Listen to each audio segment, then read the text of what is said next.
Welcome to Not Milk Never Milk. Subscribe if you're lactose intolerant. In this video, I will explain how to public account in Facebook.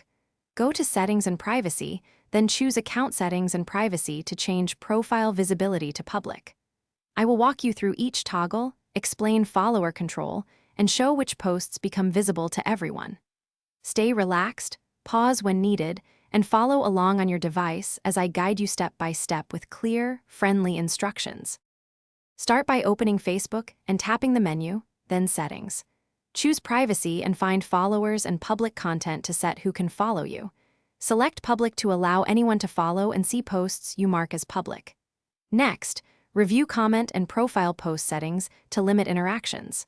I'll highlight each option so you can choose what feels right while keeping your account easy to find and safe. When you go public, use the audience selector on each post to control visibility, choosing public or friends as needed. Keep sensitive details like phone numbers or address restricted to friends only to avoid unwanted attention. Check your followers list from time to time and remove anyone who seems suspicious. These small routines help you be discoverable while staying safe and in control of your.